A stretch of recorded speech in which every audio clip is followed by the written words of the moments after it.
Bartlett last Friday, and a retired nurse rang through and went on air, stating in her course of work she received many vaccinations to protect herself and her patients, insinuating that it was a duty for police officers to get vaccinated to protect the people they meet.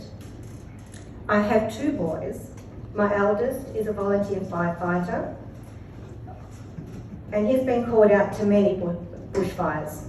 My youngest is a police officer. Both put their lives on the line just about every time they attend an incident. While not every call is dangerous, there is an element of risk and unpredictability. They never know what will confront them until they get there. I'd like to put a scenario to you that everybody would be familiar with. Firefighters get called out to a house fire. There might be a person inside. The senior firefighter would never allow anyone to enter that building if there was a risk of injury or death to any of his firefighters. A line is drawn based on his knowledge and assessment. The same goes for police officers. They are trained to assess risks. It's their job. I don't know about you, but I would not want any of my family members, let alone my boys, take unjustifiable risks leading to possible injury or death. The CMOs, the governments around Australia, have gone a step too far. These mandates have put people's lives at risk. They have sent people into a burning house just because it's on fire.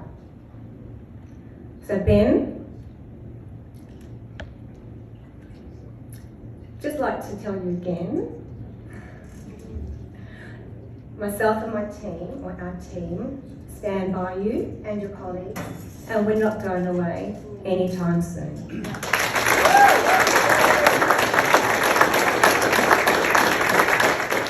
I've been totally outclassed by speakers tonight, so I can't deliver what's I can't improve on the information that you've just been given by those first two speakers, and even on what Marissa's just spoken now.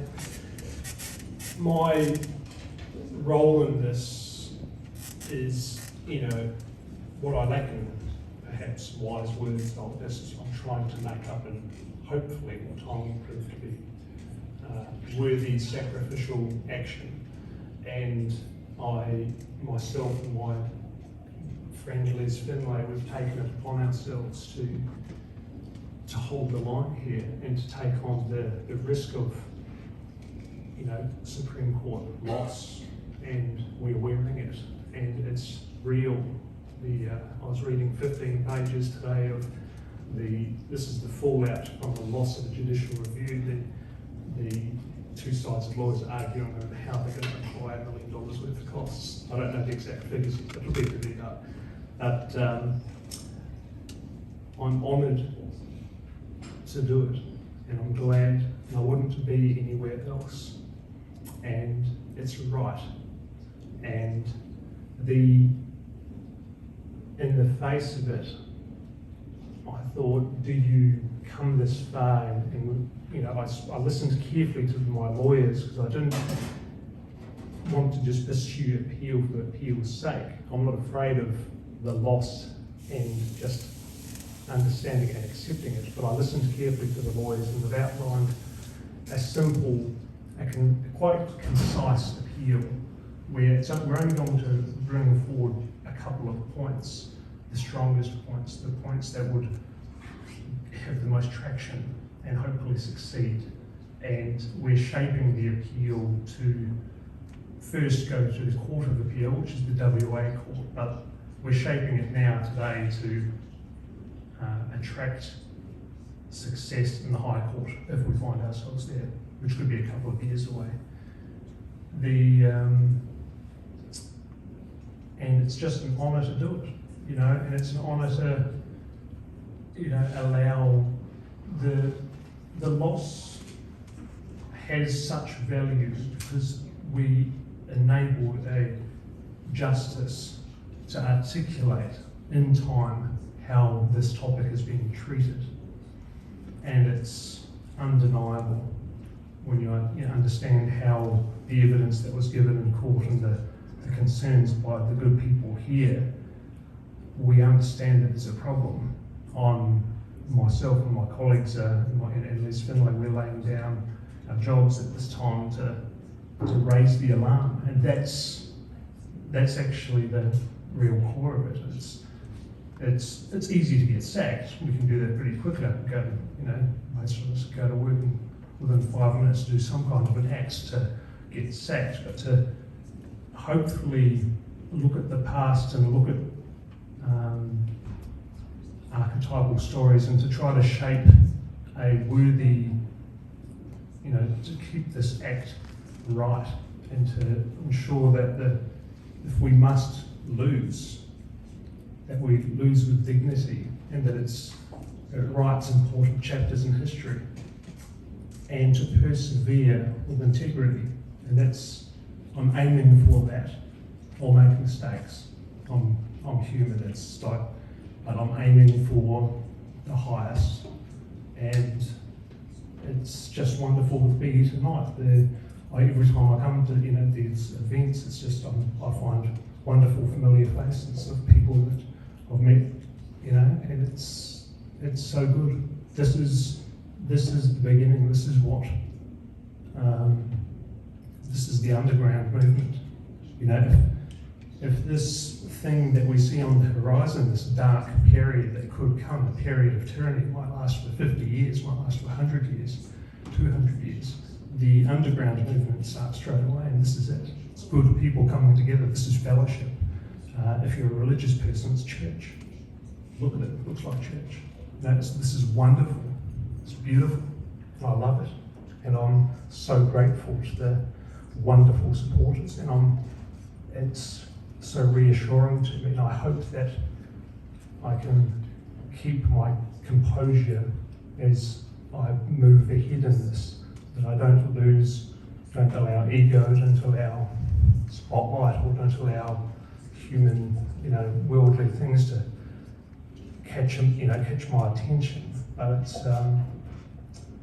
and I'll make mistakes and I'll stumble and I'll hopefully pick myself up and keep going. But that's the goal, because I think now's the time, and I think when we can raise in quite a short period of time $600,000 and with quite a small, there's a lot of repeated donations in that figure. So it was a small base of people, a few thousand people that just picked this movement up and carried it. So, and many of them in this room tonight, so thank you. And the movement of Marissa and the People's Forum that have just chosen to take the proceeds from this evening and hand it to my case. Thank you. I'm pleased to say we have no overheads.